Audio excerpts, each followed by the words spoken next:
And we will give you some more tonight because it's My Whiskey Den's Craft Whiskey Awards 2021. Thank you, everyone out there, for stopping in. It's going to be one heck of an evening. I have my two compatriots with me this evening. Oh, shit, my arms can never get this right. We got Mike up here, and we got Ben over here, the Kentucky headhunter. Oh, yeah, we'll see. Yeah, man. We'll see. We'll see. Thank you both for stopping in. Thank everyone in the chat for coming out this evening to watch the awards. Before we go, let's show this. We have it right now. I just want to show everyone. We got the states right. Mike's got the logo right. It looks beautiful. It looks good. And speaking of Mike, what are you going to tell our fans right now? Don't forget to like, comment, subscribe, share, hit that bell notification to find out when new episodes are coming out. If you're watching us live on Monday night, interact with the nice people in the chat. If you're watching us after the fact, please comment down below. Always hit that like, hit that bell notification, and, comment, interact. We do love that. Now I'm going to switch over to the comments because I can't see that for a second. So, John says there's an echo. Who's got the echo? John, talk to us. Fred, good to see you. Emily, thanks for being in there. Hey, since Fred's there, I think there's a special award that I'd like to bring up. Okay. The 2021 Quit Yanking Our Chain Award to Distill America. Damn it, Fred. Actually, I'm just kidding. But yeah, seriously, Fred, come on. Quit yanking our chain. Let's have the Distill America already. It is. It's May 14th. We had that discussion.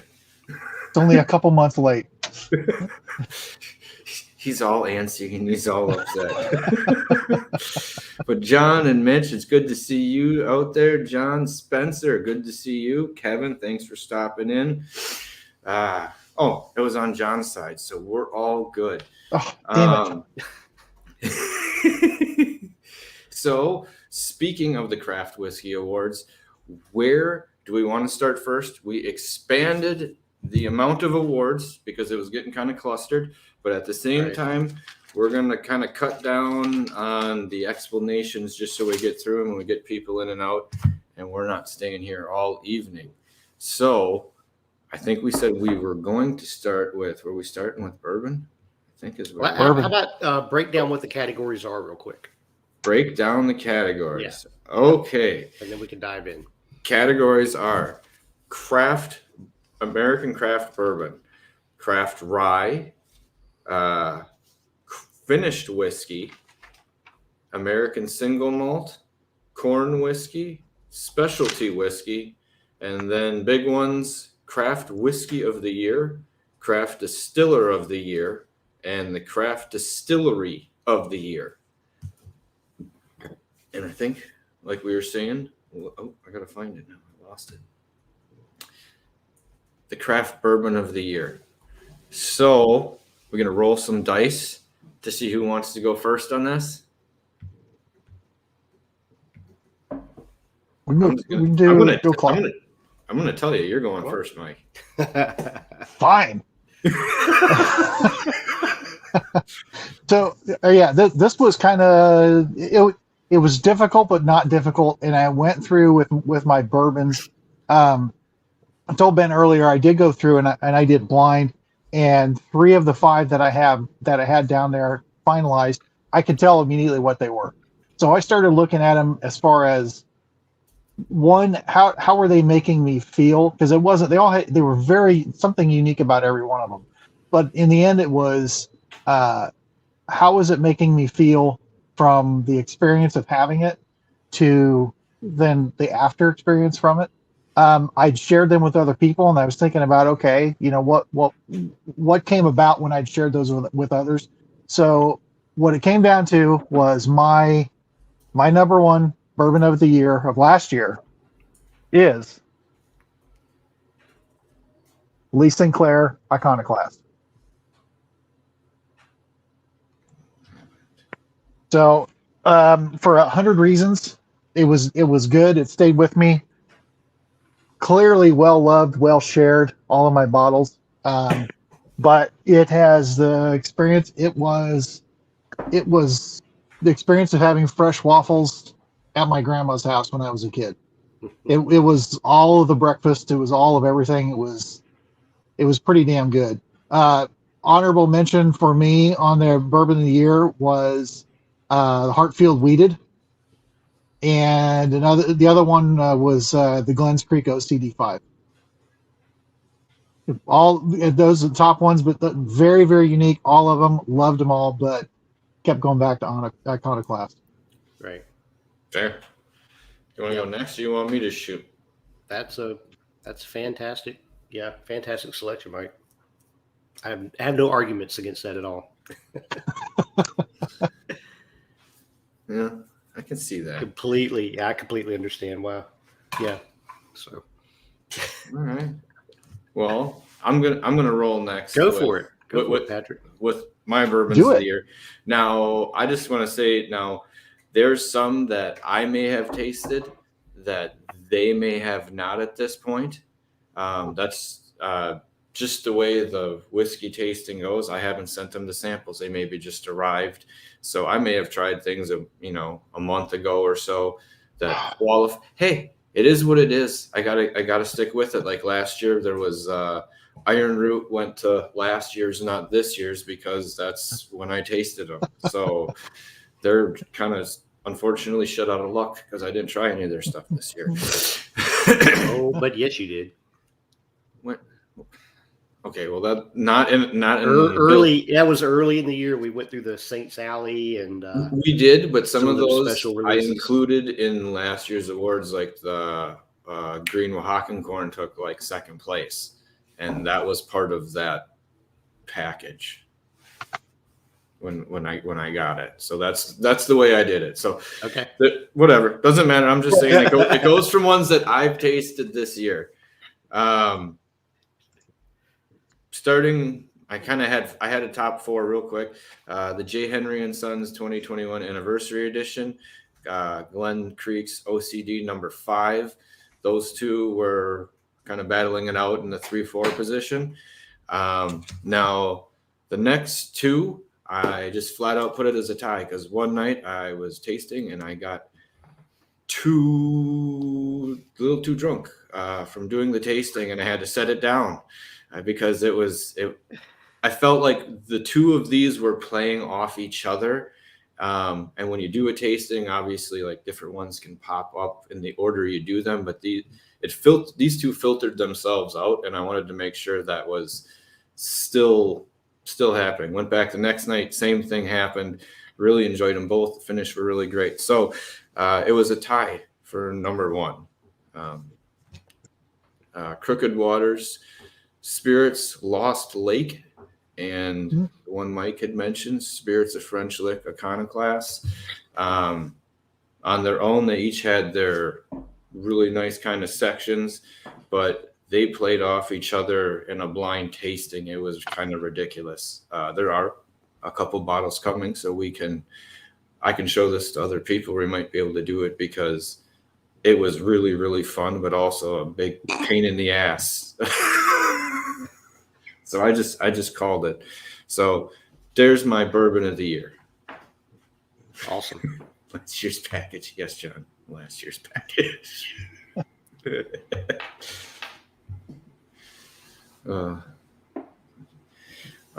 So Ben. And without further ado, so for me, out of all the categories, the bourbon of the year was the most difficult. Rye was stacked. We'll get into that. But the winner was an easy decision for me on that one. Bourbon was a little bit more difficult because there's a lot of good spirits out there. And I think it's a testament to what Kraft is producing right now, to where the field feels very crowded, and there's just a lot of really good quality spirits that are coming out. And so it really takes something exceptional to start to set yourself apart. So I narrowed it down to a final 3. I want to mention those because I feel like they're all worthy of having that mention. And one of mine was the same as yours, Patrick. The Heather Manley's Crooked Waters, her Lost Lake barrel number 152. I thought that was a really exceptional bourbon. It had a lot of dark fruits. There were like some plum, almost prune-like notes going on. Just really good. Another one was, Mike, you mentioned Glens Creek, except I went with the Huervito Vivo, which is their high rye bourbon. And that one is, picture the bottle here. That one is an exceptional bourbon as well. Just a great craft nose on it. For me, the Glens Creek lacked a little bit of complexity to it that I would like to see. The Lost Lake, I felt like there were actually a couple of flaws, if you will, in the spirit that kind of helped me to separate out the number one. So the winner, my craft bourbon of the year, William Dalton, weeded. The single barrel, coming in at 107.9 proof, 70% corn, 20% wheat, 10% malt. This one was just exceptional top to bottom. There's no flaws. It's a gorgeous spirit. I remember the first time pouring it, and I thought my description was, this is a decadent whiskey. It's got such sweetness. There's a lot of complexity. The more time that spins in the glass, it just really opens up to some and evolves some beautiful flavor and profile to it. So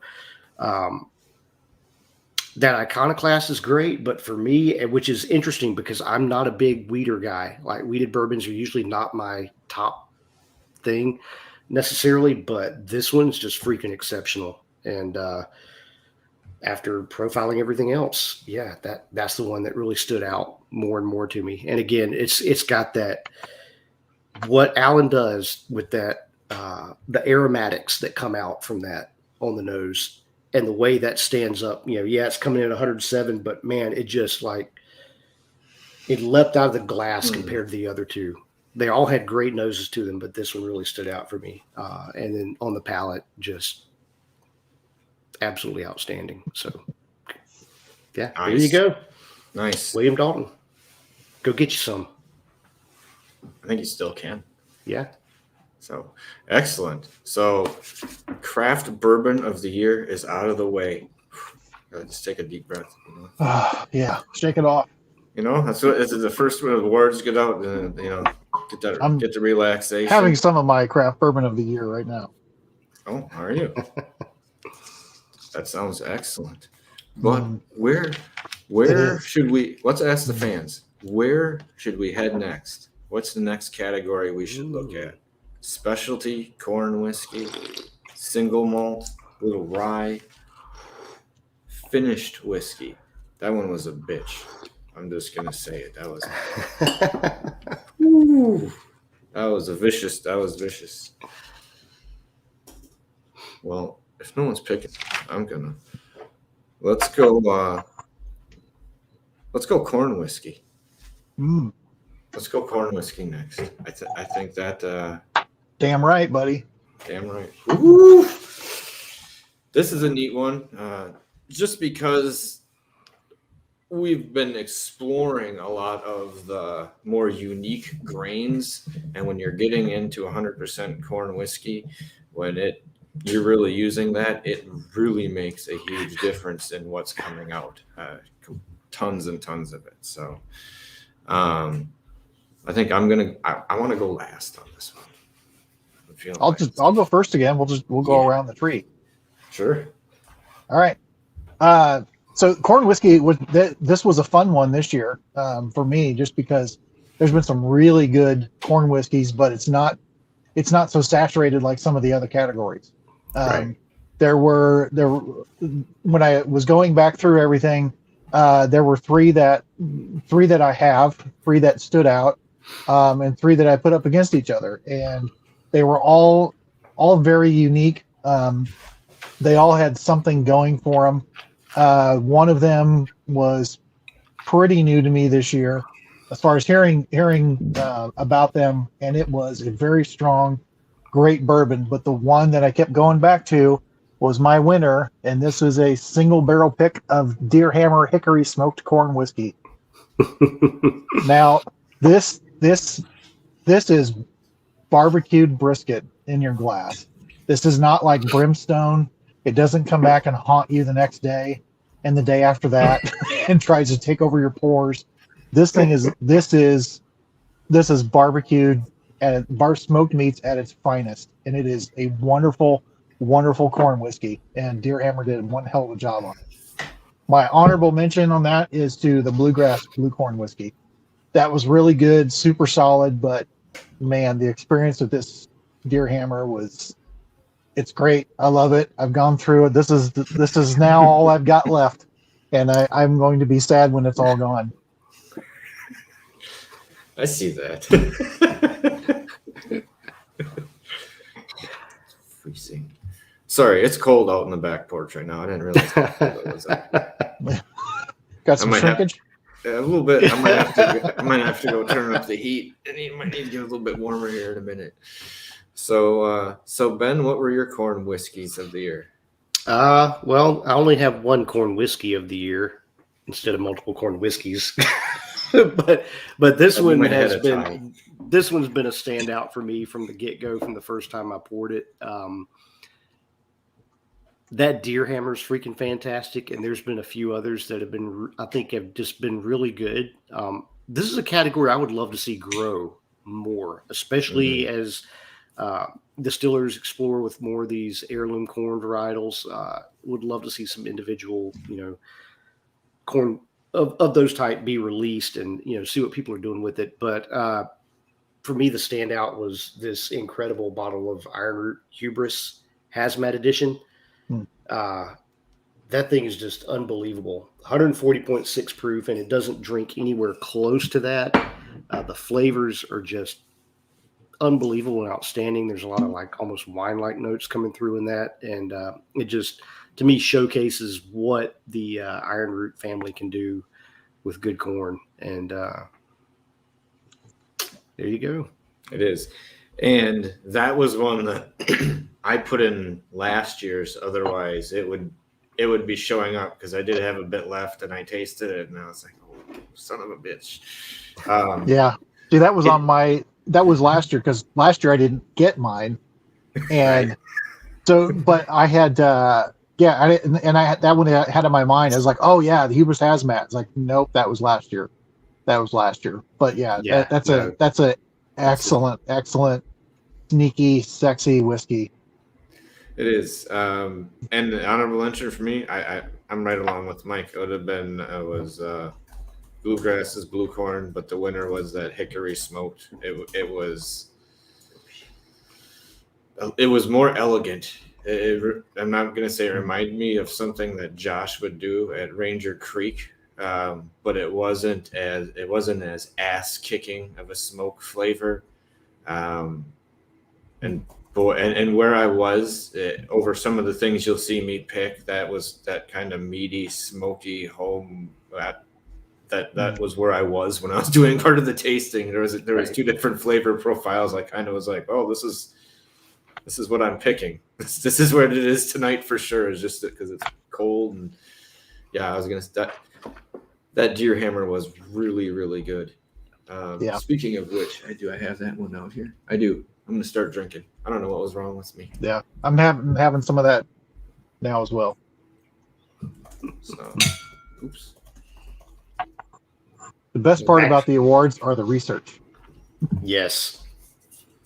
The research, yes, but because this corn tastes almost like a single malt with the way the smokiness is, and it rolls in. All right, sorry, rambling. Staying on track to get everyone out of here in an hour, so that you can go see Whiskey Cruise. Well, 2 hours? Yeah. Whatever. At some point, we want you to go over to Whiskey Crusaders and, remember Bob Saget the way they're doing this evening. Yeah. Their tribute to Bob Saget. Tune in. Not the Full House version, the stand-up comedy version. So the Entourage version. Hey, we don't know. Well, could be whatever was getting you through. Yeah. All right. Ooh, I should have a paper, but I don't. So, what do we want to do next here? Rye Single Malt. Let's hit the rye. Let's hit the rye. This, All right, this this is gonna be a big category right here. Mm-hmm. Changing over. No, big category. This was one of the most difficult categories for me. Surprisingly so, with how much I usually dislike most ryes, there were a lot of ones I really, really loved out of this. So, are we still going around the horn? I'm excited. I'll even start on this one. You should start then. Man. Coming in at number 4, Jay Rieger's rye. That's what it is. These things, they were all really good. One was kind of like a. There's other things to one that kind of trump it besides just the flavor. Okay, so Stumpy's rye, it was number 3 in the mix. The one I absolutely loved and would want a bottle, and typically every year would win this, except for this year, was Peerless's Smoky Sassafras rye. That thing was awesome. It was so up my alley. Oh my, yes, like that. The flavors in that were so home. I can't even tell you. But Leopold Brothers 3-chamber rye one, the flavors, the different mouthfeel, taste alone, it was there, and then you get into historical significance and other things along with it, and that kind of pushes it over the top. But taste alone, it was there just because of the uniqueness and complexity that it presented. But I can't say enough about the Peerless one. That, any other year, that thing kind of blew my mind this year on its own. If I could get a bottle of that, I would pay not big money, but I'd pay like $100-$150. And I don't normally just go. I'm like, I would on that. That was really damn tasty. Okay, Rambler done. Mike, okay. Go. That was quick. I don't know. I don't know. I wanted to get it's almost like premature, 3-pump jump kind of stuff. Yeah, what we're used to from you. Well, I didn't want. I don't want to. Mr. Stamina and longevity. Yeah, hit it and quit it. I don't want to take the spotlight away from people. Yeah. And I just realized there was 19 comments since I looked. Rye was very hard because there were so many really, really good ryes that I'll have multiple honorable mentions, but it all went down to, again, it was the overall flavor. How did it do in a blind? And there was just, you mentioned Jay Rieger. I was really, really impressed with that. I've said that repeatedly. I was expecting someone to try to hit the MGP rye profile, and that's not a knock on MGP. And it ended up getting a really nice Kraft bottled and bond whiskey. That was really good. Yeah, the Peerless was great. We had those couple from Stumpy's. Oh my God, those ryes were fantastic. Catoctin Creek, the Braddock Oak, that was another one. It was that rye is solid. That is so good. I had 2 different ones from Limestone Branch, their malted rye. Those are really good. But the one that stood out amongst all of them was, in fact, from Uncle Todd, the 3-chamber rye. And it's a stunning whiskey. It really is. Everybody I've shared it with has been very impressed, not even listening to the story of it, just the whiskey itself. And they all say the same thing. They're like, oh my God, the way this thing coats your mouth. And then just the very unique flavors and everything that come out of it. Rye was a very, very hard year. And I know I left out a lot of them off of that list too, but rye was pretty strong this year. To answer Kevin's question, I believe we consider Buzzards Roost a finished whiskey because they do get MGP and they finish it. And we do take the art of blending and crafting and that half of it into it. So yes, that would be in the finished category. Right. Is where Buzzards Roost would land. And so many others that do take MGP and repurpose it in unique ways, kind of like Iron Root with Saints Alley, Right. the Liquor Hound stuff. We did ponder best use of MGP as a category, so it did come up. All right, Ben. Sorry, I didn't mean to cut you off. Yeah. So no, Rye was freaking exceptional this year. All the ones Mike mentioned that you've mentioned, Patrick, they were all right there on the list for me. So in any other year, that Sassafras smoke from Peerless would probably be the winner. And interesting that just made the latest edition of Whiskey Advocate. It was mentioned in there, that specific bottling, which unfortunately you can't get anymore. Yeah. So, but no, that one was exceptional. The Rye from Chattanooga whiskey, I think, is freaking phenomenal. It's unique. It's different. Again, the Abruzzi Rye from and now my mind just went completely blank. From down in Charleston, Highwire. That one is absolutely exceptional. Everything, and this is what I'm loving about Highwire, and I just really encourage all the whiskey aficionados out there to really keep an eye on them, because every year, every batch, every release, they are stepping it up. Even the Jimmy Red just keeps improving and improving. They're improving their techniques. They're improving what they're doing. That's one of my distilleries to really keep a sharp eye on. And that smoked Jimmy Red that they released this year is just, it's freaking fantastic. But back to the rye game. The one from Stumpy's that we tasted this year, that one was really exceptional. That was right up there for me. But again, it's like if you remove this one piece from it all, then rye gets extremely difficult to pick a winner. But that one, it just, for me, it's head and shoulders above everything else, and that's that Leopold 3-chamber.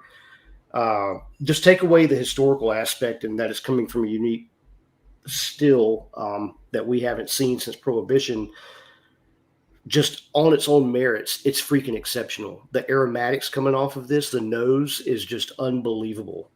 It's intense, it's oily.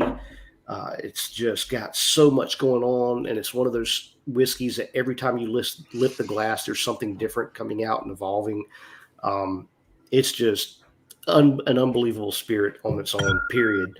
So I just found it very hard for all the other ryes to really compete. You almost feel kind of sorry, like, yeah, sorry, boys. This just happened to be the year that, Leopold releases the 3 chambers. So, yeah. What can you say? But no, well done, Todd. Just all the hard work you put into that one, and all the time and patience, and your research and everything. Well done. That's just an exceptional rye, and not just a rye, but that's an exceptional spirit. Period. So, yeah. All right, and I think that was all in agreement. That was pretty easy on that one. So we still have some big ones left. We have finished. We have single malt, and then we start getting into some monsters. Yeah. Let's go specialty whiskey. Ooh. I gotta find the card for this one. This one's unique. You want to describe what specialty whiskey hits here, Mike? Basically, it's not rye or bourbon or single malt. It is the dreaded specialty spirits designation that you get in the liquor store for it means everything else. But that doesn't make it any worse than anything. So. No, but it kind of encompassed, like you said, kind of a lot of everything else we had on the show. I'm not as heavy a brandy guy, so you won't see too many of those pop up in mine of that. Though we did have several. Do you want to start on this one, Ben, first? Yeah, I'll jump into this one. The one I picked, I got to try out this summer on my tour of the craft whiskey world through Texas. It's definitely a different spirit, and got to sample it again this weekend. It was just reconfirmed my choice for this. But as far as specialty spirit, it's the Totem from Real Spirits, which is a Pachuga. It's crafted from barley and wheat. They use a variety of botanicals: peaches, dewberries, pecans, rosemary, lavender, bottle brush, smoked chilies, lemon, grapefruit, orange peel.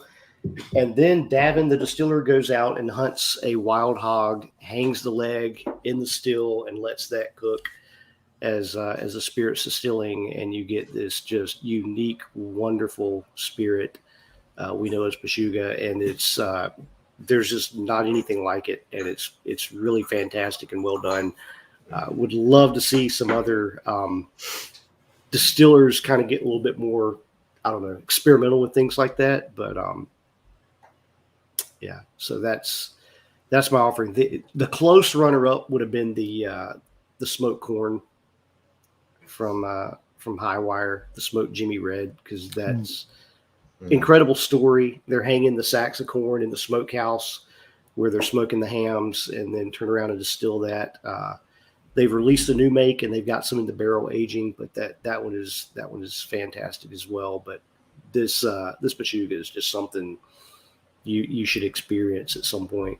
It's pretty fantastic.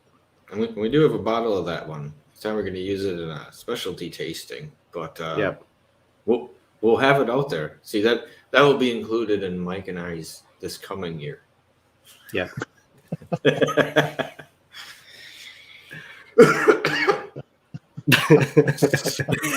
That's right, Red. That's right. And then when it's done, he has everybody from the brewery and distillery come in, and they all feast off the hog leg. So, oh, nice. Yeah, nice. Mike, what are your specialty whiskeys?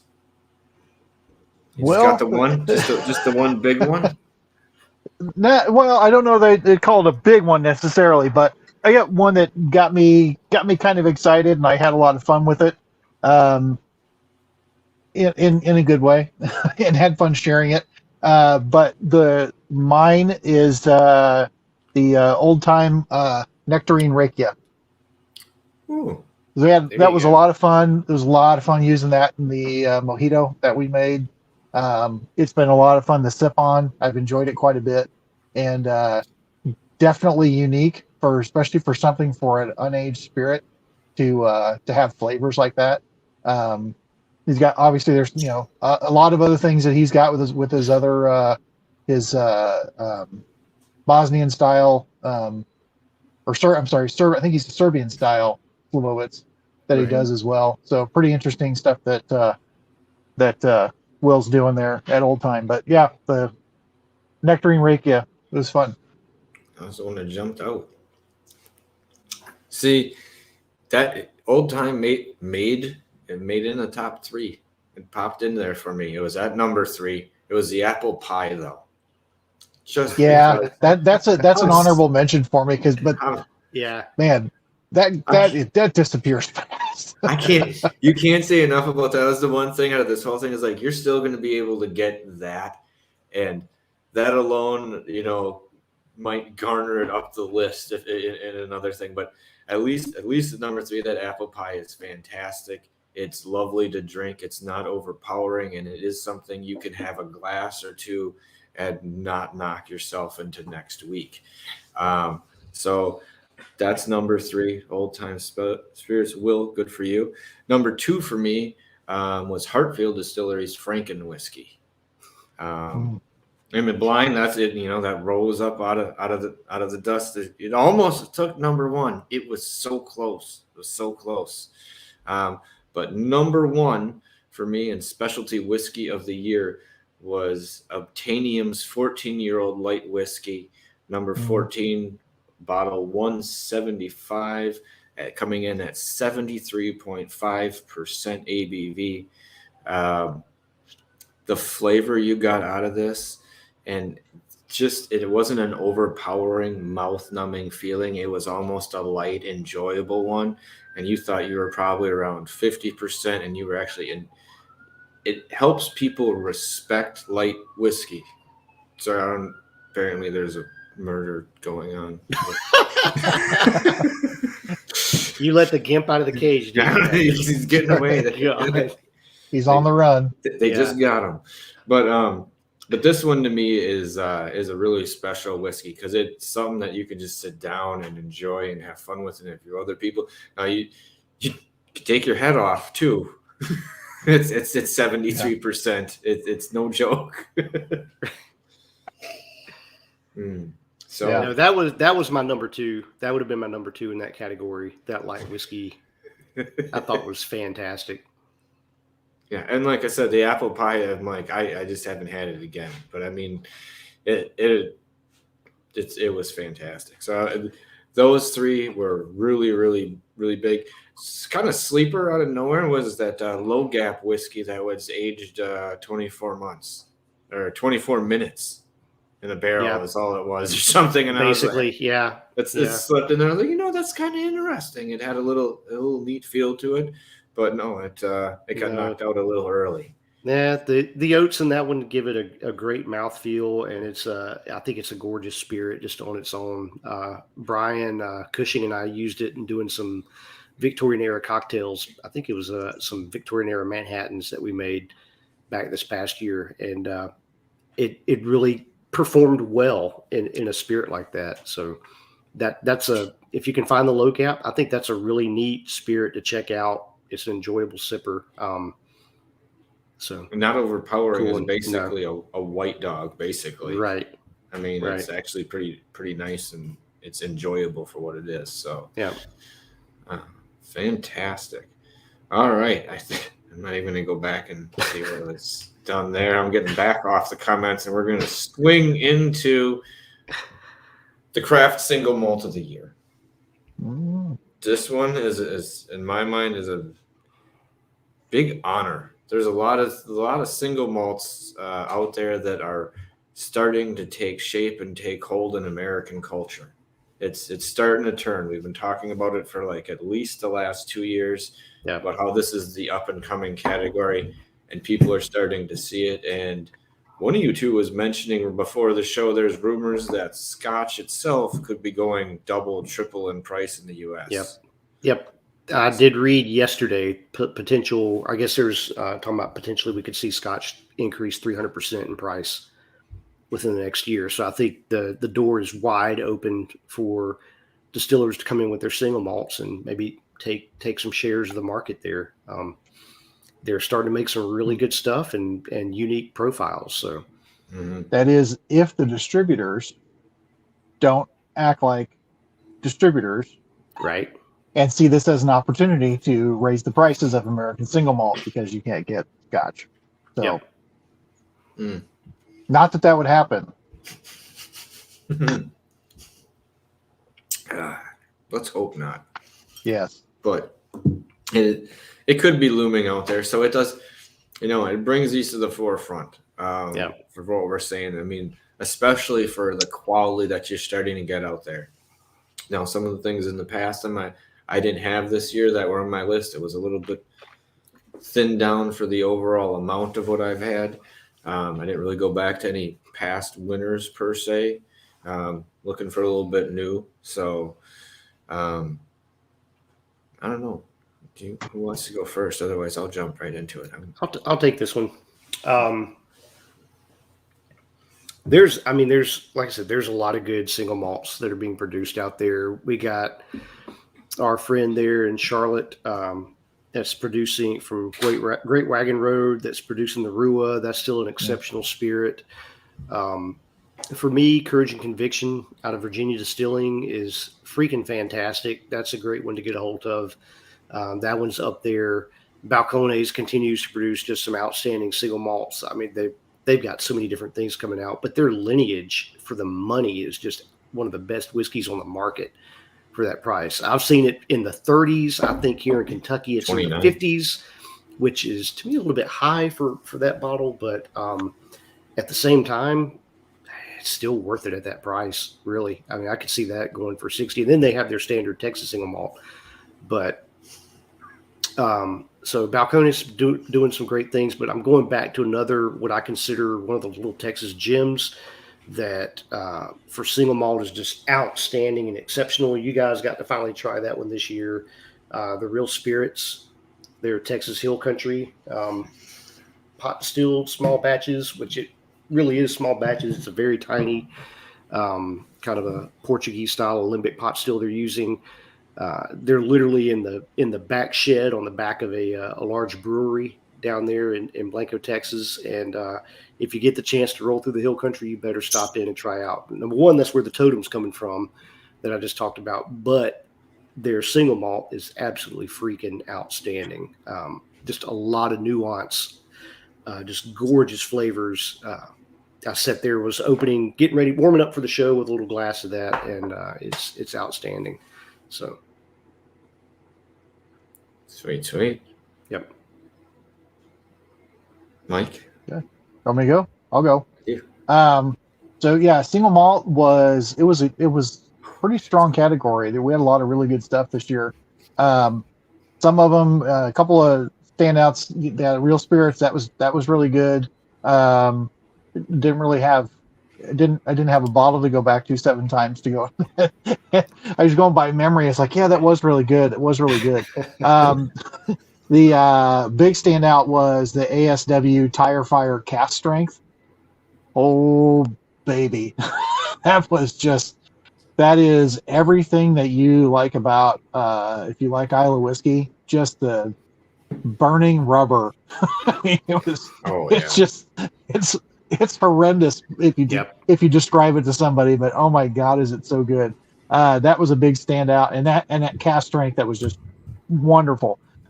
Stumpy's single malt was really great. But my big one for the year was this single barrel offering from Balcones, the Maltzilla.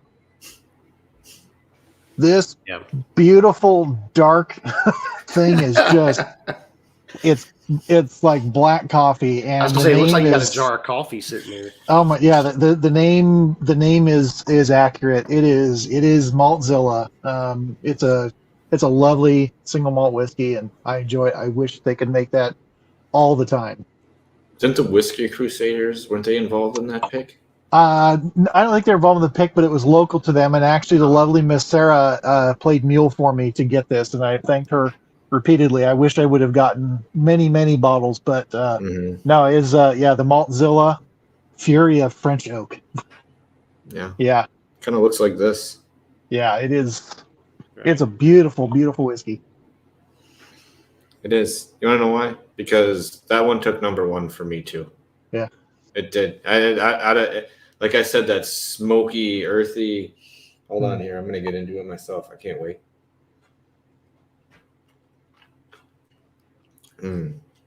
Just the deep brown sugar. It's rich. Rich notes, powerful notes. Oh, I'm sorry. I love it. It's a fantastic whiskey. Now, I jumped the gun. Number 3 for me was Crowded Barrels Single Malt of Magnificence. That one was 54%. It was distilled by Deb and blended by Emma. There were 11 barrels. I was really surprised by that one, especially since we knew their blending and everything was going very good and all the other stuff they were releasing, but this was their very first release that they were doing themselves, kick off to the brand. And I thought they fucking came up and swung big, and everyone who was looking was like, well, we'll see what happens. Was it good? As like, dude, they can hit the long ball. Yeah. Like they can hit the long ball. Like we were waiting to see, and it's like, we knew they could do the rest of it. And it's just, how are they doing it themselves? And it was for first one out. I thought that was a hell of a performance. Yeah. John's watching. John, can you confirm, that's ran off the little 26-gallon milk can still you guys had before you got the big one? Yep. Which that's freaking outstanding. And it was a fantastic single malt. Mm-hmm. So that one was number 3 for me. Number 2 was Deer Hammer's American Single Malt batch number 63. There were 2 other ones I had.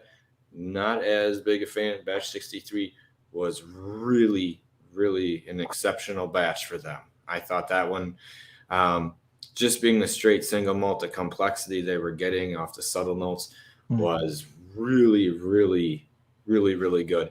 But yeah, the Maltzilla, just the richness. I mean, going back to this, I mean, I could have this every day and be extremely happy. And especially in winter right now, like this is like warming up next to a fire. It's fantastic. It's very. I'm pouring another glass. The more you start talking about it, I was like, I'm having a second glass. It's so warming and just stupid decadent too. I mean, it's rich chocolate and fruits and everything. It's just yum. I wish there was more. I wish there was so much more of it. It was so good. Mm-hmm. All right, I think we're down to the big ones. The big ones, eh? Mm-hmm. Did we do the finished? No. Oh no, we didn't. Okay. Yep. Finished. All right. Finish is a big one. Yeah. That one was one of them. That was probably the most difficult one for me. So That's a tough category. There's so many great things going on.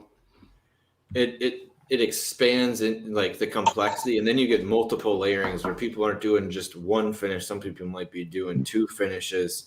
You know, like is that Icarus? I think is like that from Iron Root, which I didn't get to have this year because it was included in last year, and did place.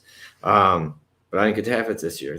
But the double finishings just creates really unique opportunities. So who wants to jump first on the finished? I gotta flip a page. I gotta flip a page. You're a page flipper. I Look am. at you. Ooh, that's I think an he's out. one, John. That's a All right. Patrick, Bob Seeger on us. Bob Seeger. Turn the page. Your favorite, Dude. Mike. Said it before, I'll say it again. The sad thing when Bob Seeger dies is all of the shitty Bob Seeger music that you're going to hear everywhere in tribute. Jesus Christ. It's horrible. Anyway, enough about things that suck. Let's talk about things that are great. All right.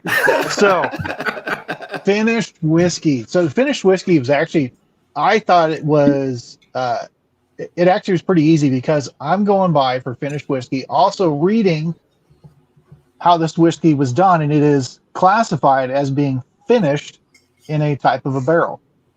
So I could have picked a couple of different ones from this one, but I will go with the first one that I had from this, which I do very much still love. But my finished whiskey is the Buzzards Roost Toasted Barrel Straight Rye. It is rye whiskey, aged, sourced, not hidden that fact at all, and then finished in a proprietary toasted barrel from the good friends at Independent Stave. Mr. Bronner has done a wonderful job picking out these whiskeys.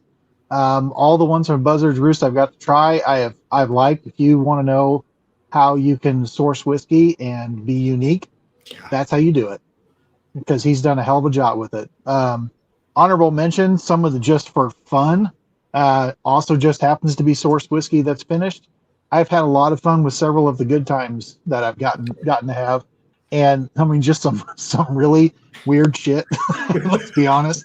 There's just some, chocolate peach, chocolate peach honey and it's just, it's like whatever, old cereal milk. I'm sure there's probably something like that they're doing, but it's been fun and interesting with that. But yeah, Buzzards Roost hands down. The toasted barrel, the peated's really good. I haven't had the cast strength bourbon, but yeah, if you want to know how to source whiskey and be unique, look at what Buzzards Roost is doing, because nobody's doing it like him, and it's damn good stuff. Yeah. The twist you're getting is like you said, it's. I think when we were discussing a couple years ago as a finished whiskey, when we were talking like Nancy Fraley, where it interacts and it mingles well with the barrel rather than just being another like striking force that you're adding to it. It almost plays a secondary note rather than, kind of overtaking it.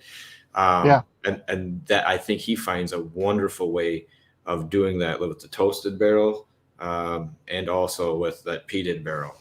The peated barrel was.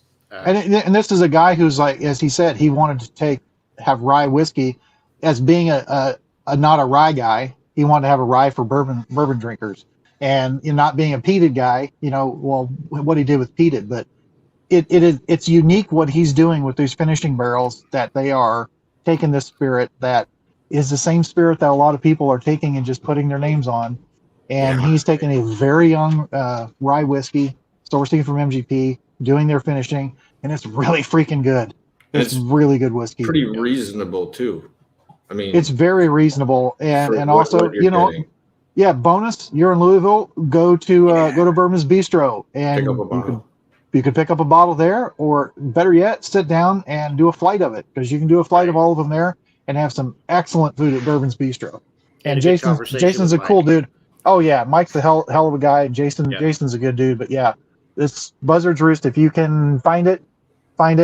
Distribution is supposed to start going wide here pretty soon, I believe. But yeah, look for it. Yep. Oh, he was just on Bourbon Turntable last week, so head over there, check out the most recent discussion you guys had with him last week. Yeah. No, I'm really excited about what Jason's doing with Buzzards Roost. That was actually my number 2 in this category. And just recently, I got to try their French oak finished, which for me, I love what French oak does. And that for me was maybe my favorite that he's done so far that I've got to try. But he's got some other stuff coming out that I'm really excited about. So, Jason, Buzzards Roost, that one is outstanding. One I got to know this year that I found some exceptional finished barrels on was 3 Chord. So they're out of Michigan. They're sourcing from, I think, 3 different distilleries, blending those, doing a custom blend. And then, they've got a rye, they got a bourbon, but then they do some special finishing. There's a wine finish that I had that was really good, an Armagnac finish that was exceptional. And then I've never been big on a honey barrel finish, but I got a honey barrel finish that was freaking outstanding in the way the spirit and the honey barrel work together on that. So that one I think gets really good honorable mention for me on finishing. But my number 1, until somebody can basically knock this king off the hill, Iron Roots Icarus, there's just nothing to compare to that for me. Year after year, release after release, these guys knock it out of the freaking park. The Smoky Isla cask, and then that fruit that carries over from the port cask on that corn whiskey is just freaking outstanding. And that one's probably going to remain king of the hill until, like I said, something else uber exceptional comes along and knocks it off. But yeah, and I agree completely. But I didn't have any of that this year, and it was applied to last year. So it doesn't make it in here on this one because, like I said, gingers. It placed last year. You know what? And you know what's even for me more exceptional about this year's, and that's last year's bottle, but I got to try this year's as well. It's even more of that Isla impact coming forward, a little bit more smoky, a little darker coming through this year, and just love it. Mm-hmm. That's put together like a symphony, the way that one all goes together. So it's hard not to. But mine for this year roll in a little different direction here. Mike's winner, the Buzzards Roost, that just underneath, knocking at the door, number 4. It got knocked out before it went out to number 3, but it is a fantastic whiskey. Agree with everything that Mike said, and it is. It's these basically when we're going through these, we're talking about things that have no faults or minimal faults that you're hunting out. Right is the way we're looking at it, especially with this category for me. So next one, number 3 for me was Deer Hammy's. Deer Hammy, yeah. That cat's eye is starting to take effect. That 73% stuff is starting to bring its way in. But Deer Hammer's Progeny series, single malt, it's finished in ex-mead casks, 2 years in a heavy toast with the number 2 char, and then 1 to 2 years in a Redstone meadery barrels. I loved what came out of this. It was one where the mead almost took a little bit too much torque on it, and that's why it came in at number 3. flavor itself was fantastic. I really, really liked it. It was kind of a surprise, but just the way that it went together was great. Number 2, in the blind tasting was Westland's Garianna. This I did not like as much right away. The longer this has had time to sit or be opened up, or half bottle, or getting a little, it's getting a little bit lower. It's like this now.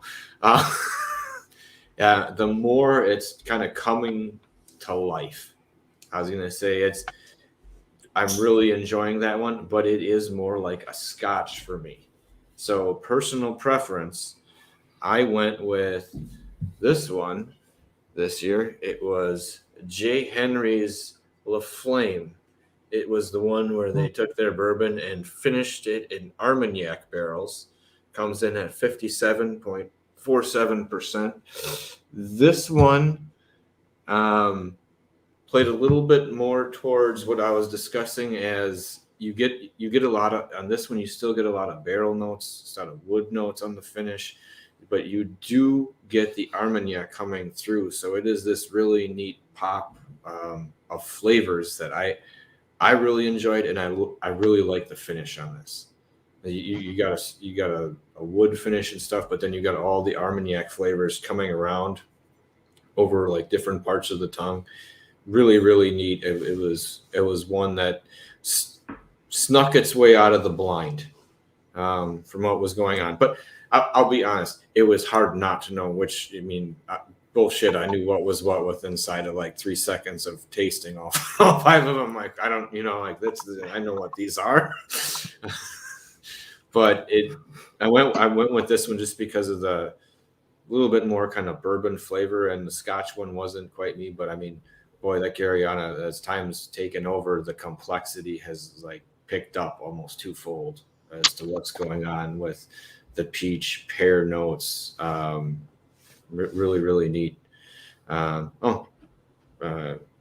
saying MB Rollins one to keep an eye on. Yes, their dark fired rye was one that I would include in the smoke show. That thing was really good a few years ago. It turned me on to, like smoked American whiskey, thinking that could be really exceptional. And that was a couple of years ago.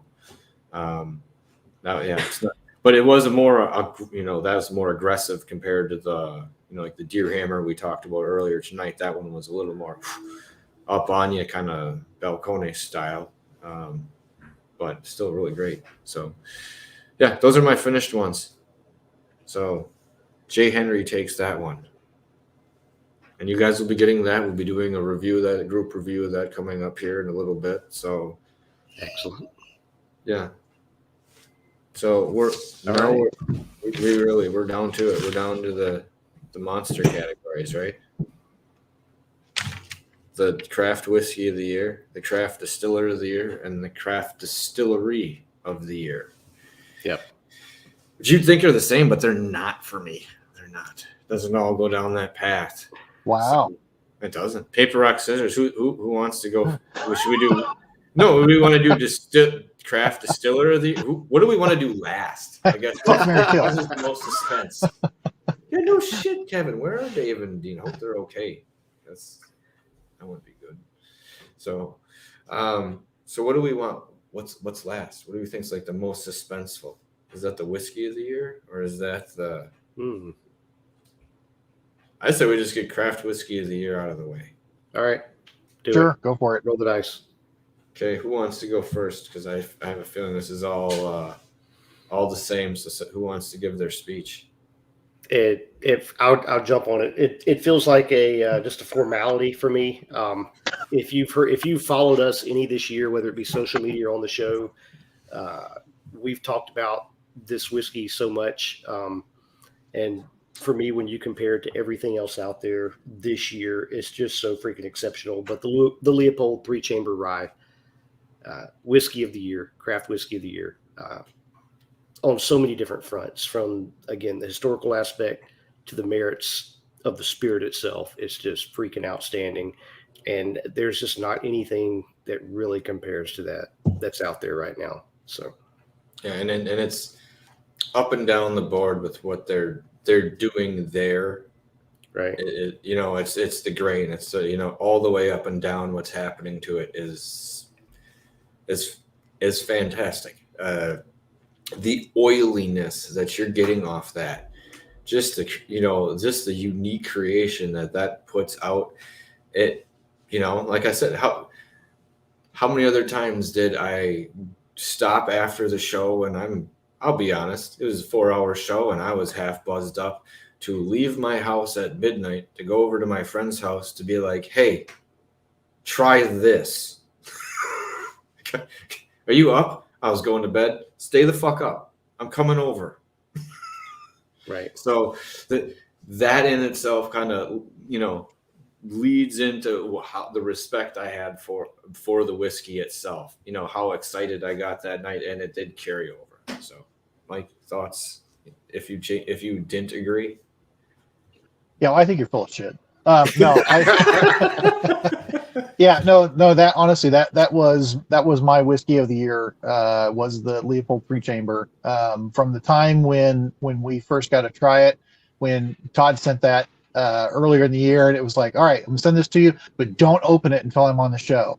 And it was just like had these stipulations of like, who's the diva? But then we tried it on there, and it was very eye-opening, and it's not a whiskey somebody made. It's like, oh, let's make an old tasting whiskey.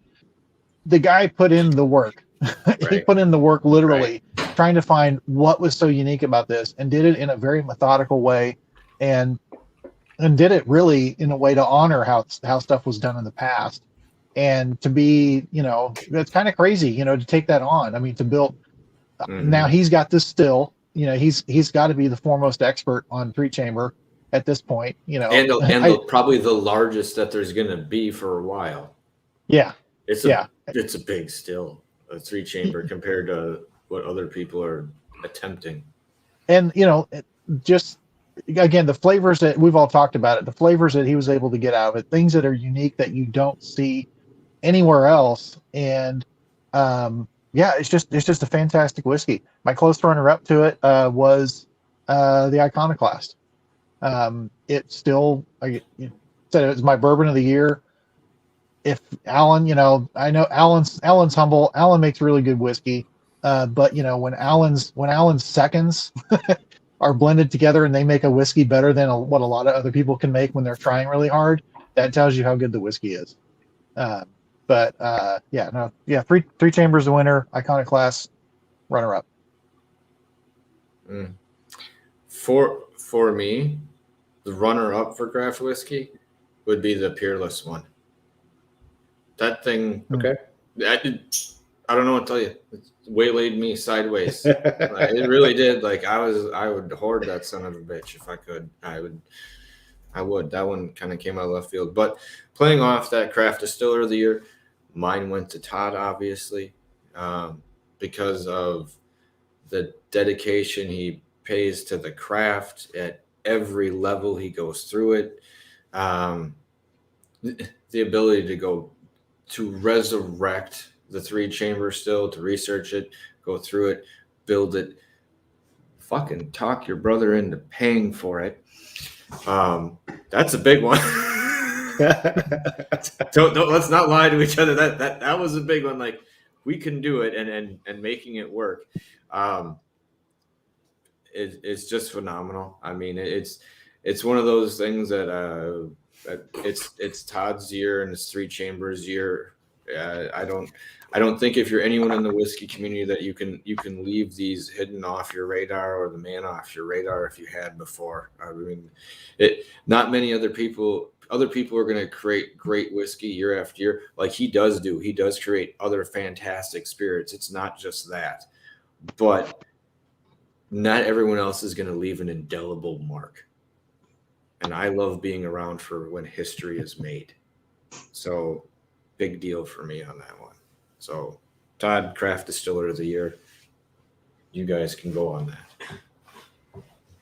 You're not going to do your distillery? I'm leaving that for last.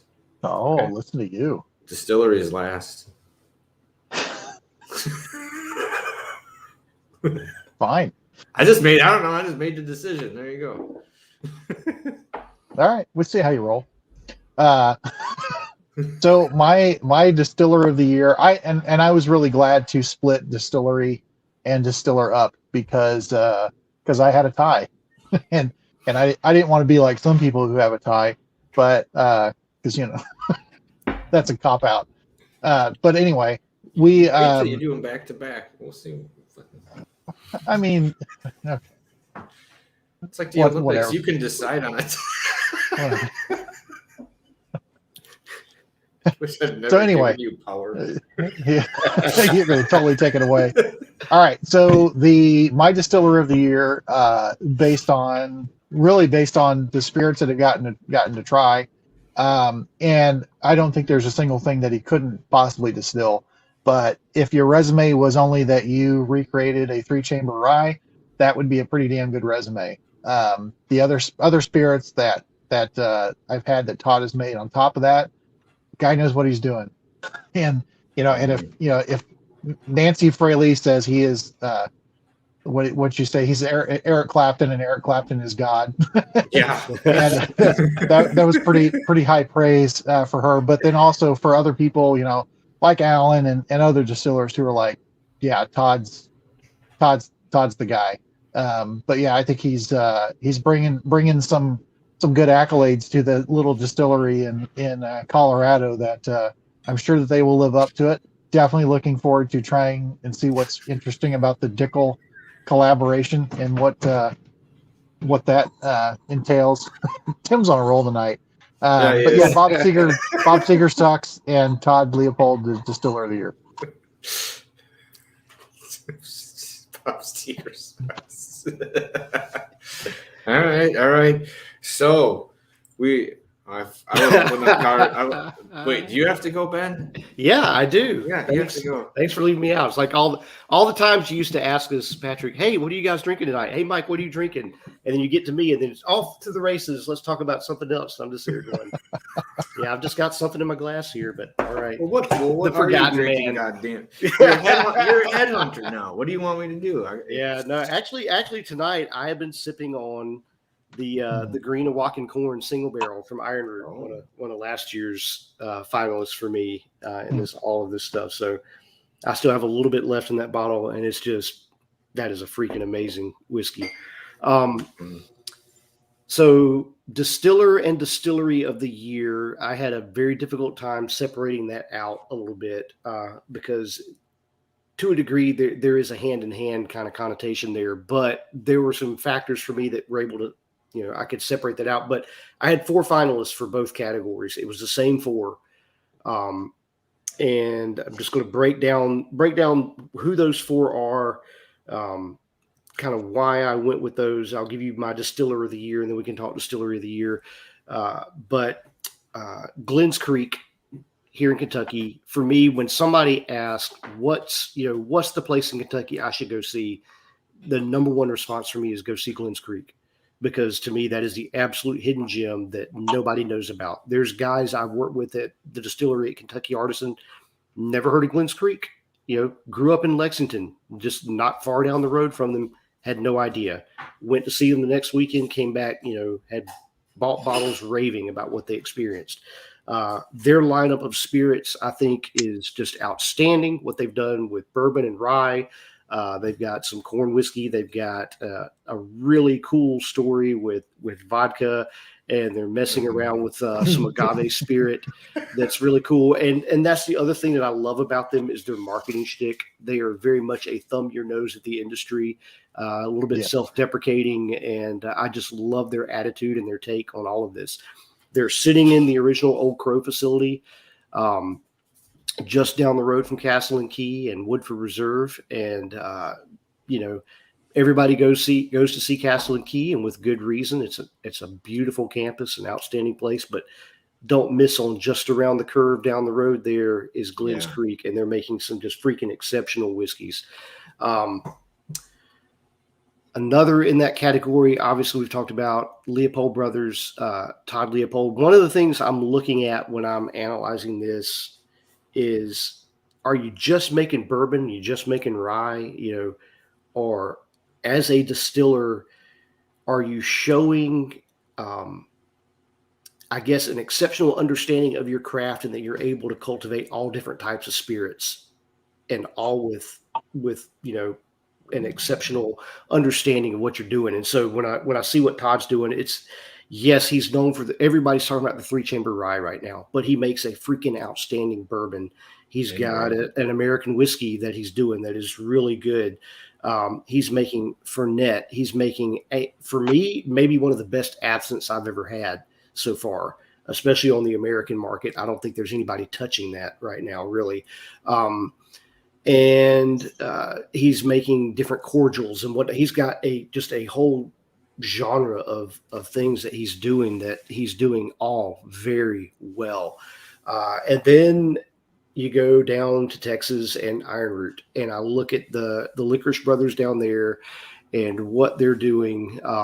Jonathan, I got to spend a day with these guys, and I think Jonathan may be the most underrated palate on the American market, period. Everybody talks Nancy Fraley. A lot of people talk, different other people about, their palates, this, that, and the other. Sitting in a tasting room with Jonathan and analyzing 16 different barrels, and seeing this guy work through and break down the profiles on these barrels and where they should go. Dude is not getting the credit he deserves for what he's doing there. And then you go from, they won their award for Harbinger. That's fantastic. But they've got a corn whiskey and Hubris. They're doing a wheated bourbon. They're doing brandies. They've got all kinds of different things going on that you sit there and work through their barrel house and taste through stuff, and you realize, man, the exceptional quality of everything that comes out of Iron Root.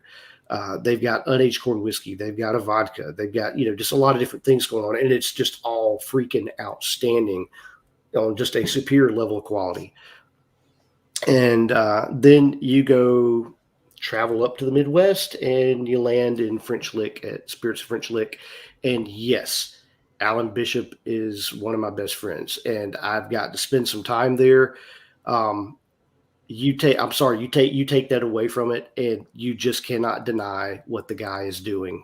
When you look at the resume, when you look at the breadth, you've got Lee Sinclair, you've got Matty Gladden, you got the Solomon Scott Rye, you've got the William Dalton, you've got a LeBlue Absinthe, you've got different eau de vies and brandies that he's done. You've got the apple brandy that is just absolutely outstanding. And then you look at some of the barrel finishing programs that he's got going on. And a lot of people probably have never even sampled, in my opinion, one of the best things he's put out is called the Whiskey Witch. There's a single barrel that's made it out so far, and it's kind of fashioned after the classic Irish Poichen, and it's freaking amazing. There's blackberry brandy, there's Catawba brandy, there's just a lot of different things that this guy is doing, and he's doing it so freaking well.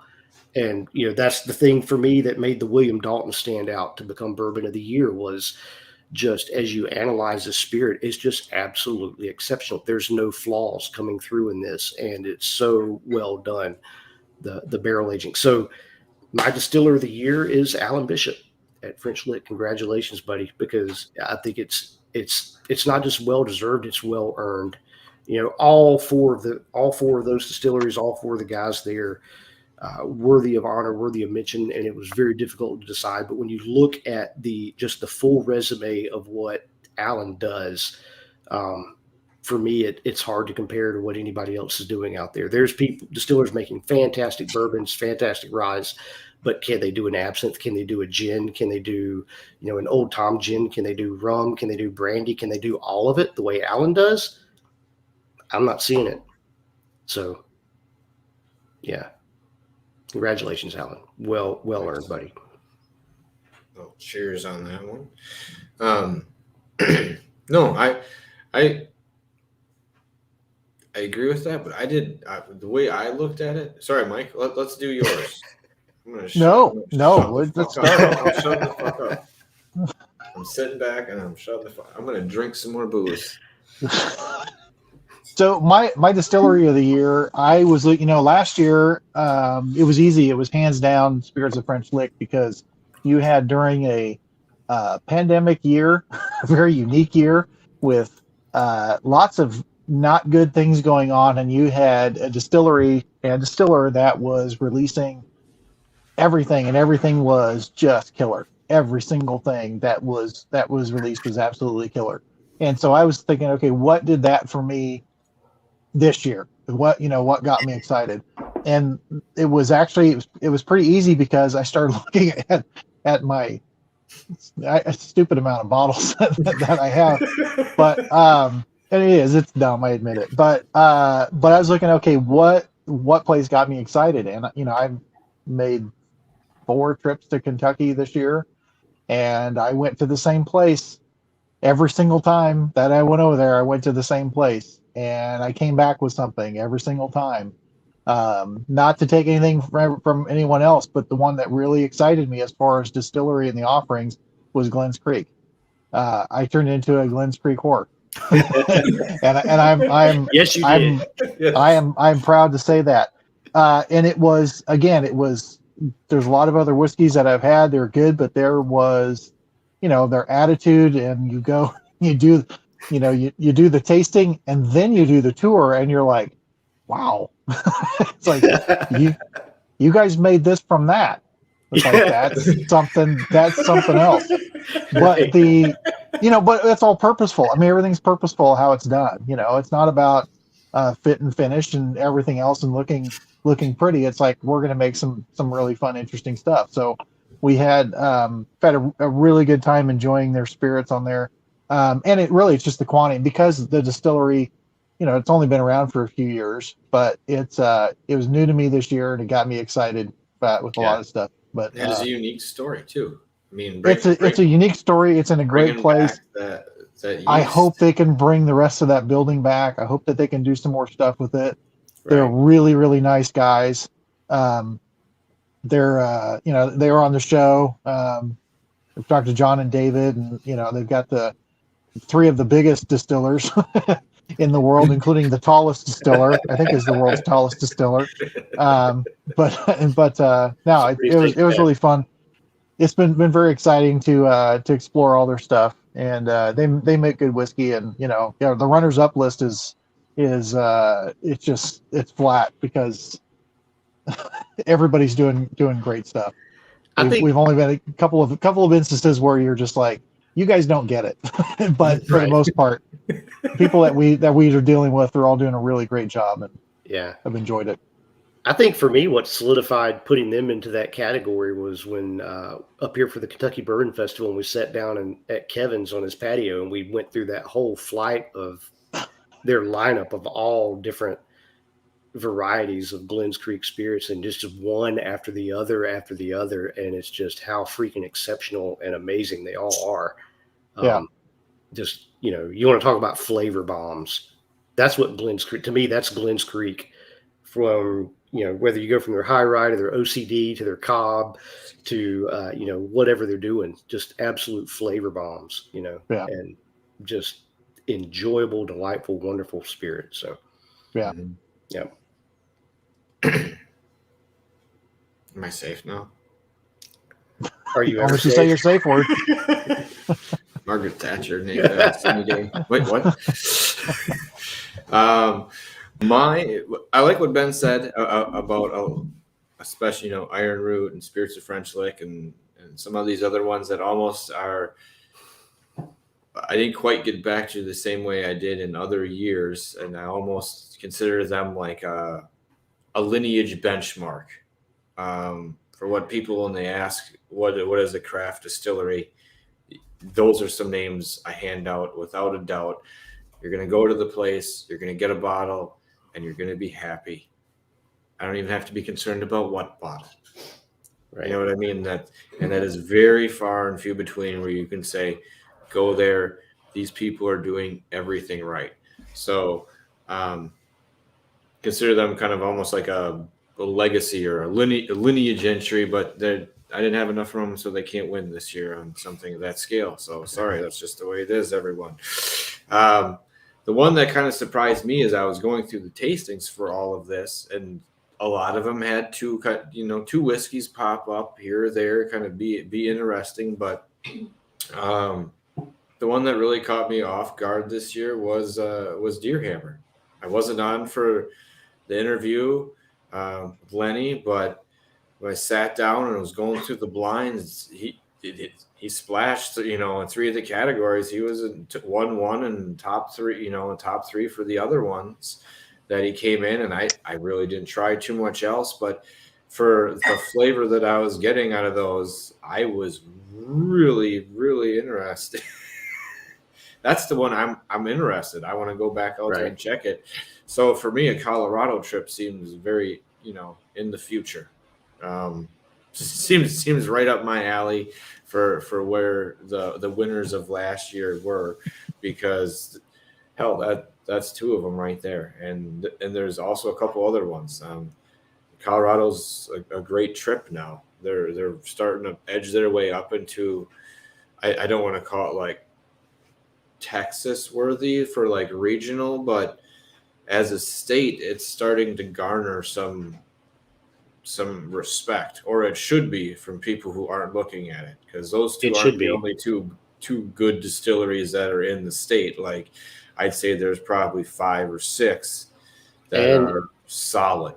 I will say, just getting to visit Colorado this year, obviously I went with the sole purpose of mainly I wanted to see Leopold and see Todd, but spent a couple days, and it's a distillery boom town going on. Denver has micro distilleries just popping up around every corner, and it's just, you want to go hit some different small distilleries and taste some different things. And good luck, if you're just planning a day or two, because you're not going to hit it all just in Denver, let alone go travel through the rest of the state and try to hit where all the other things going on. So yeah, Colorado's an absolute boom for distilling right now. Mm-hmm. Yeah, so that was it. It snuck in there for what was going on throughout all the tastings. So I let that one lead its way in. Like there's other that it had too, but that splashed 3, and each of them were very good representations of what they had. So, John's right. Indiana, Kentucky will be a fun. Oh, let us know when you're going, John. Yep. Let us know when you're going. There's always a good trip in between those two. Hell, there could be a Nashville trip too. Who knows? All sorts of stuff. Alan's thrown out Chris going as his distiller of the year, which I haven't had, but from the people I have heard that have had the rice whiskey and some other stuff. Well, there was a Hmong distiller here that was doing a rice whiskey that was actually pretty damn exceptional, but that went under. So I am intrigued to try his rice one, because I've heard nothing but good things about it. So yeah, that's definitely one to watch going forward. I mean, they're already putting out some really good stuff, but I think coming down the pipe, Chris is going to be in the running year in, year out, potentially in this conversation, because again, it's not just whiskey, and it's not that he's doing something with a different grain, but he's going to have a lot of different other things going on. I know they're working on an absinthe coming out. Can't wait to see what that's going to be like, especially with a rice base. So I'm excited. Yeah. I think Alan's not off there at all. So, yeah. Well, and when I was talking kind of like that, when I was talking about Lindsay, like Wood Hat, very similar. Right. Send people there, and you're, feel pretty solid about whatever you're getting there, including the cordials and other things. Yep. So I think maybe we have to do that. Make a list of lineage distillers. It might not be that the distillery might not be that old, but you should be paying attention to what's going on here, because they're making a mark. So shameless plug, but yeah, that's not shameless. You have no shame, sir. Ben. Yeah, you're right. I don't. But So, hour and a half, not bad. A little bit quicker than last year. We still have. I still have. Did you guys name your distillery of the year? Yeah, I did. Deer Yeah, Hammer that was was- my distillery. Okay, that was okay. So That was one that I stuck separated with us those out, year. and I was going to come back around to it, but just throw out quickly. Let's hear it. My distillery of the year. I named distillery of the year. Distillery of the year. I'm going with Leopold Brothers. Their investment in doing the 3-chamber still. If you go out and you visit their facility, the concept of what they're doing there. So they are actually going to a lot of automation on things. And the mindset behind it this is coming from Todd, is we have fewer employees so that we can actually invest more into them. Okay. So they want every single employee to be making 6 figures at some point. From the guys up front to, Todd running the distillery. Which to me is just an outstanding business model. And then all the way down to they're basically zero waste. You walk out from the distillery over to their barrel house, and the whole facility, you go most places and you're going to see these big, huge trash containers, that they're dumping the garbage. They have one little trash can. That's the only trash can for the whole freaking facility.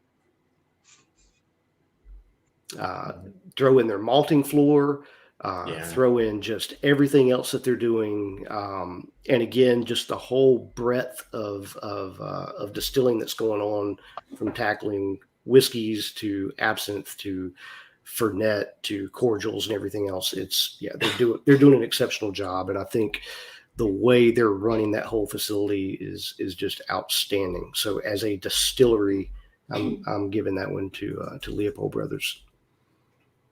Easily understandable. No arguments there. I just didn't have as many of the other things. And I wish I was more into brandy and some other absinthe. I'm just not. Sorry, everyone. But I do recognize quality when I get it. It's just not always up your alley. So just like porn. You can't describe it, but you know it when you see it.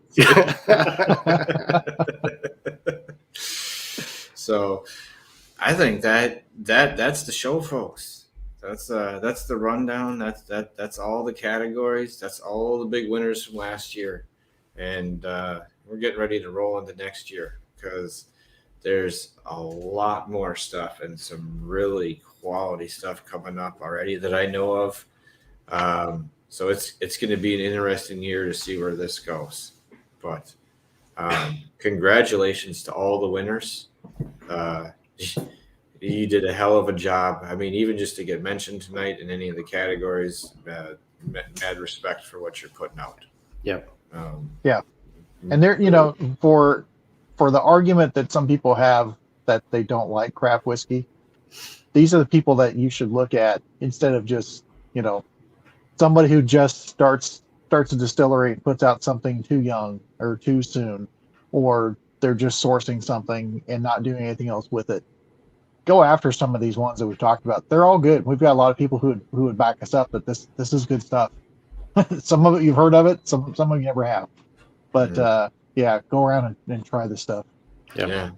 And we're thinking about it, Mark. We're working our way to Canada. Would be a hell of a trip, and I'd be down for that. Be a summer one. But so I don't know. I think that's what are you giggling?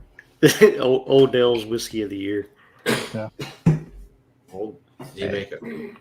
Kessler's. Oh. I was gonna put up Mellow Corn for my number 3 in corn whiskey of the year, just to see how everyone reacted. It's okay. It's okay. He's Old Dale Bishop, and he approves this message. So. Yes, Emily's right. Roll up, and hunt craft whiskey. It has some unique flavors that I'm going to tell you. If you start putting up against some of the big boys, they work their way in. They work their way in without a doubt. Yeah. And then we'll start putting up some serious fights. Other people are starting to notice, but I think. Go ahead, sir. I was going to say I'm going to throw out right here in the state of Kentucky. We're sitting on almost 300 DSPs. Everybody comes here to see the big heritage distillers, Jim Beam, Maker's Mark, Wild Turkey, those guys. How many of those are there actually? 6, 7, 8, something like that. I mean, it's just a small handful when you're sitting on practically 300 DSPs. Go hit the craft market, guys. Go hit the craft trail. Check out some of these distillers and it's getting to be like that in a lot of states. There's plenty of places that you can go find and explore and see what they're doing and get beyond the big names, because there's just some freaking outstanding stuff out there. And you're going to have really a really personable experience at a lot of these places. Yep. Not to say you don't at some of the big names, but they can't be as hands-on. Just is the way it is when you're on that scale. So a lot of times you're getting extra information, a little extra look, more time than what you would with someone like that. It really creates a great experience. Like this year, Glens Creek's tasting when we were there was probably my tasting of the year. Like last year, I think it was when we had Josh's lineup last year. It was fucking phenomenal. Right. It was absolutely one of the best lineups I've ever had in my life. But this year, Glens Creek was probably the lineup that hit that way for me. So, yeah, definitely. Absolutely. All right, folks. So join us next week, as we're not sure what we're going to do, but we're going to have a show. And probably later this month and in February, we'll be rolling back in with an evening with as we start locking down some of those shows. We'll be posting them, so keep an eye out. We'll be turning the show back around kind of the way it was with an evening with, and then also doing some reviews of the whiskey that we're discussing. So keep an eye out. We're happy to see it. We're happy you guys care about craft whiskey, because there is some amazing stuff, and it's not just us, it's you guys who end up being the mouthpiece for these more unique brands that are out there. And let's be honest, they deserve the respect that they're not getting. It's just not happening. Yeah. So watch the show, pay attention. Craft whiskey rules. It's kind of like O'Doyle rules. Real similar. Craft whiskey rules. It's craft whiskey rules.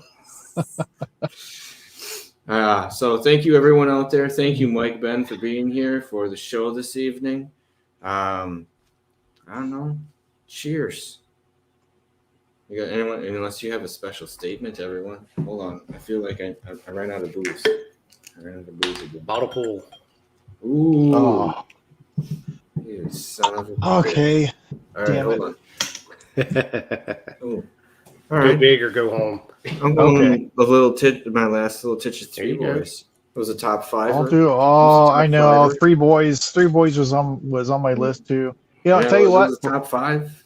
I'm excited for a lot of stuff that's going to be coming out this next year. Some new offerings, new distilleries, new things that are happening. And I'm real excited to see stuff coming off of their new old still at Stumpy's. That's going to be a lot of fun. Yeah. So I'll do a bottle pull of that. Oh, looks like Mark's going to be in Florida in 23 days, or maybe hopefully it's like the 23rd of the next month. I could handle going to Florida. I could handle that. All right. So, what? I bet you could. That cold weather you're enduring right now. Yeah. It's not too far off from yours, so it's not bad. Oh, no, we're not doing Merlot. We'll bring it with for other people, Oscar. We'll bring it with. Yeah. I have to find that bottle. It's downstairs. I ain't going to find it. But that's right.